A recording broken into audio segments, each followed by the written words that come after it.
आदरणीय अध्यक्ष जी एवं साथियों, सबसे पहले तो हम आयोजक साथियों को धन्यवाद देना चाहते हैं जो यह कार्यक्रम का आयोजन किए। वह इसलिए कि जो कौम अपने पूर्वजों को याद नहीं करती है वह धरती से मिट जाती है। इसलिए हम आपको धन्यवाद ज्ञापित कर रहे हैं कि आप अपने महानतम पूर्वज को आज याद कर रहे हैं। साथियों, आज राम का अवतरण दिवस है। मैं कह रहा हूँ उस पर मनन करिएगा। साथियों, आज राम का अवतरण दिवस है और परिचय जैसे आपसे पूछा जाता है आपका परिचय, तो पूरा परिचय 1 मिनट में हो जाएगा कि राम माता रेणुका और पिता जमदग्नि से पैदा हुए थे और ये स्थान कोई दूर नहीं है। जहाँ जमदग्नि जी रहते थे आश्रम में, उसका नाम जमदग्निपुरम था। जमदग्निपुरम उस जगह का नाम था जो बाद में यवनपुर हो गया।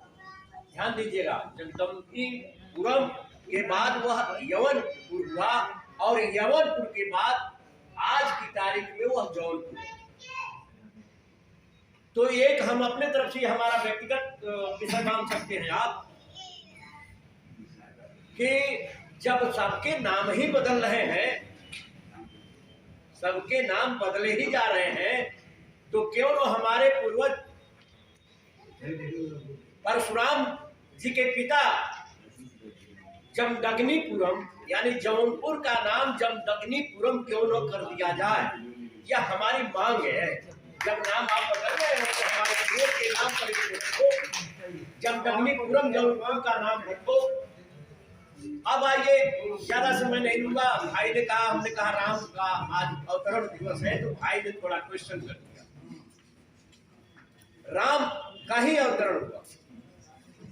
जब ये शिक्षा ग्रहण करने जाते हैं भगवान शंकर के वहां और 10 वर्ष तक शिक्षा लेते हैं, 10 वर्ष तक शिक्षा ग्रहण करते हैं और शिक्षा जब ले लेते हैं तो इनसे संतुष्ट होकर के और दुष्टों का संहार करने के लिए भगवान शंकर ने इनको परस दिया। परस का अर्थ होता है परसा, परस दिया और भगवान शंकर ने खुद राम से कहा कि तुम राम से नहीं, आज से तुम परशुराम के नाम से जाने जाओ। तो जन्म तो राम का हुआ था, नाम तो बाद में शंकर ने परशुराम रखा, परशु देकर के, इसलिए हमने राम कहा। भाई साहब गलत नहीं है। तो हम तो पहले एक बात यह कह देना चाहते हैं कि यदि साथियों को यह हो तो पूरे प्रदेश के जिले के नाम बदले जा रहे हैं, इससे सुंदर अवसर नहीं मिलेगा। हमारे पूर्वज के नाम पर, इनके पिताजी के नाम पर जमदग्निपुरम जौनपुर का नाम रखा जाए।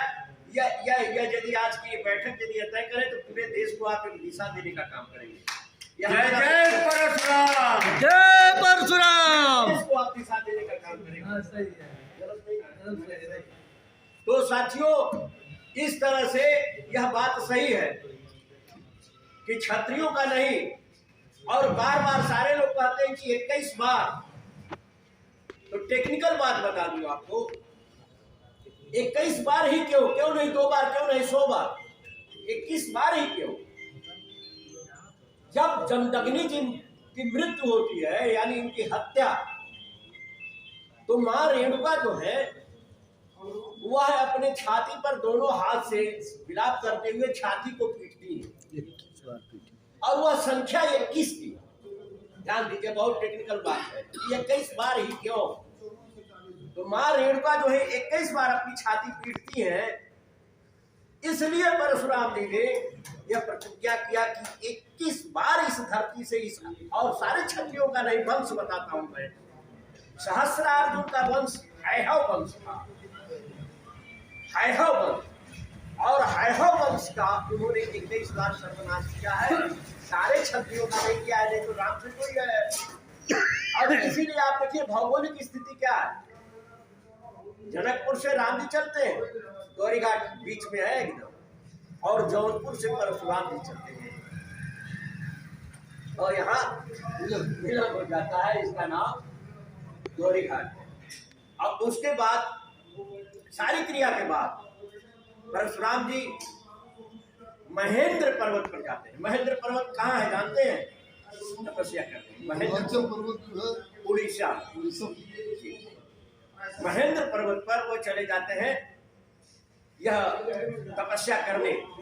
तो ऐसे हम आधे केवल पूरे देश को आपको दिशा देंगे, कोई भाषण नहीं देना, नहीं, पूरे देश को वह दिशा देंगे आप जो हमने प्रस्ताव रखा है।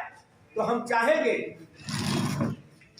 कि एक तरह से हाथ उठा करके कि माननीय मुख्यमंत्री उत्तर प्रदेश सरकार महाराज जोगी जी, आप सारे जिलों के नाम बदल रहे हैं। आइए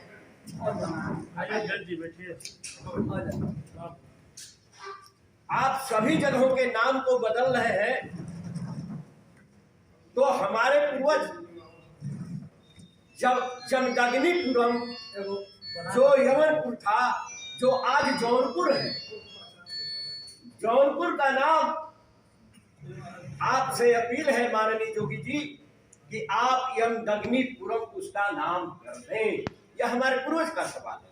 यदि यह बैठक, इस प्रस्ताव पूरे देश को यह दिशा देंगे आप, यदि यह प्रस्ताव हमारा यदि आप लोग मान रहे हो तो हाथ उठा करके इसका समर्थन करें और अपील करूंगा।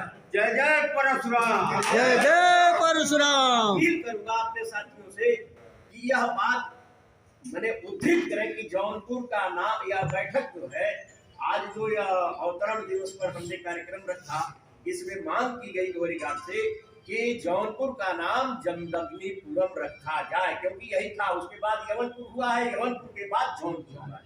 क्यों सर? सही है ना?